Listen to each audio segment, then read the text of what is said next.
چیچا وطنی میں محمد آباد وارڈ نمبر 18 وارڈ نمبر 19 سمیت چیچا وطنی کے نواحی علاقوں میں گیس کا بحران دن بدن سنگین صورتحال اختیار کر چکا ہے، جس کے باعث شہریوں کی روزمرہ زندگی شدید متاثر ہو رہی ہے۔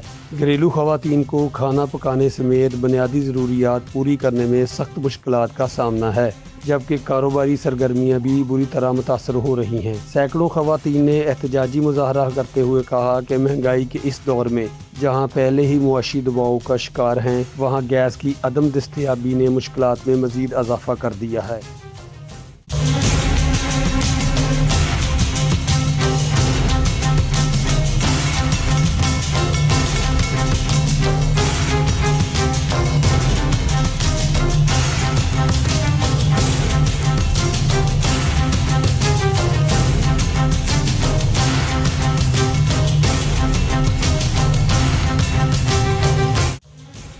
خواتین کا کہنا تھا کہ شیڈول کے مطابق گیس کی فراہمی کو یقینی بنایا جائے۔ ہمیں 2 ماہ سے گیس نہیں دی جا رہی ہے۔ مہنگائی کے دور میں مہنگے داموں LPG سلنڈر خریدنے پر مجبور ہیں، جو کہ ان کے بجٹ سے باہر ہیں۔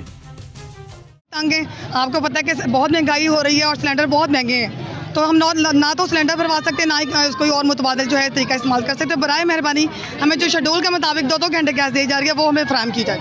بہت شکریہ۔ غیر اعلانیہ لوڈ شیڈنگ نے گھریلو نظام درہم برہم کر دیا ہے اور بچوں کے لیے کھانا تیار کرنا بھی مشکل ہو گیا ہے۔ انہوں نے حکومت سے فوری نوٹس لینے اور گیس کی بلا تعطل فراہمی یقینی بنانے کا مطالبہ کیا ہے۔ بالکل معطل ہے ہمارے علاقے میں، بچے بوڑھے بزرگ سب عورتیں پریشان ہیں گیس کے نہ ہونے کی وجہ سے۔ ہماری گزارش ہے اعلیٰ حکام سے کہ ہماری ڈیمانڈ کو پورا کیا جائے اور ہمیں گیس کم از کم دن میں 2 گھنٹے تو دی جائے نا بھائی، تاکہ ہم اپنے ضروریات زندگی جو پوری کر سکیں۔ برائے مہربانی۔ کیمرہ مین ذلے شاہ کے ساتھ میاں نصیر احمد، چیچا وطنی۔